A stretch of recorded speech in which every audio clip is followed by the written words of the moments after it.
Hello everyone, আমি সুচন্দ্রা। আমার নতুন একটা ব্লগে তোমাদের অনেক স্বাগত। পুরো ব্লগটা দেখো, আশা করি তোমাদের ভালো লাগবে। শুক্রবার আর শুক্রবার সন্দীপের ছুটির দিন। শুক্র শনিবার এখন সন্দীপের ছুটি চলছে বেশ কয়েক মাস ধরে।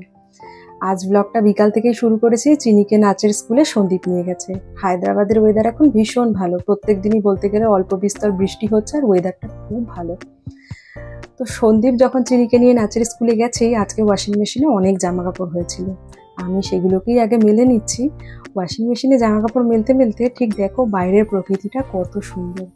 আর আমাদের এই ব্যালকানি থেকে বাইরে না আকাশটা দেখতে ভীষণ ভালো লাগে, বিশেষ করে যখন সানসেট হয় আর এরকম বৃষ্টির যে আকাশটা থাকে একদম ব্লু হয়ে যায়। আর যখন সানসেট হয় না, কি সুন্দর যে আগুন রঙের একটা আকাশ দেখা যায়।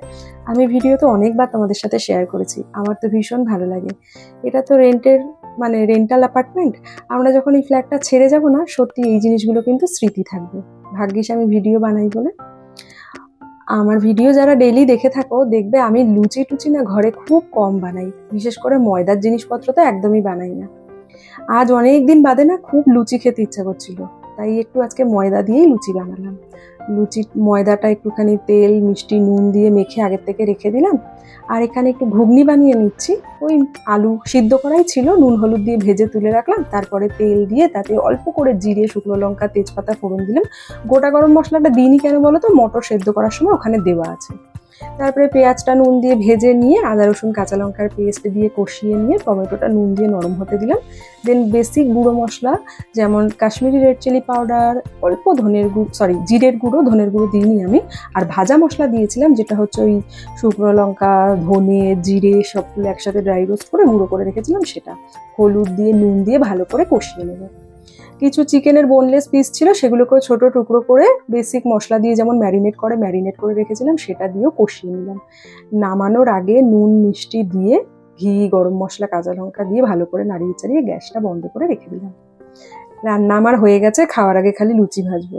এই সমস্ত করতে করতে তারপরে ফ্রেশ হয়ে সন্ধ্যা টন্ধা দেওয়া হয়ে গেল। এর মধ্যে চিনিও চলে এসছে। তো চিনি আসার পরে চিনিকে একটু ফ্রেশ করিয়ে নিলাম, জামা কাপড় ছাড়িয়ে ও এসে বইটা নিয়ে বসে পড়েছে, ওকে আগে দুধটা খাইয়ে দিই।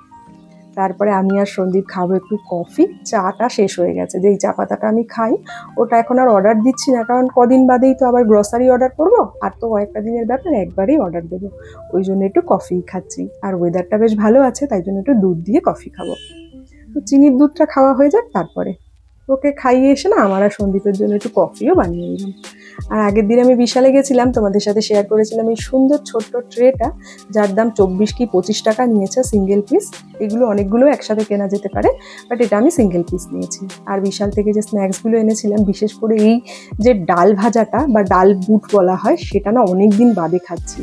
তো ওটা দিয়েই কফি খেলাম। একটু মুভি দেখছিলাম, দেখতে দেখতে দেখলাম 8:30 বাজে। চিনিও তো আমাদের সাথেই খায়, মানে আমরা যা খাবো সেটাই তো খাবে, বাট ও তো বাচ্চা, একটা টাইমের মধ্যে খাইয়ে দেওয়ার সবসময় চেষ্টা করি আমি। ওই জন্য আগে আমি আসলাম আর একবারই লুচিটা ভেজে নিচ্ছিলাম, যে আমরাও একটু খেতে খেতে টিভি দেখবো। আর বাইরে জানো তো বেশ ঝিরঝির করে বৃষ্টি হচ্ছে, সুন্দর ওয়েদার।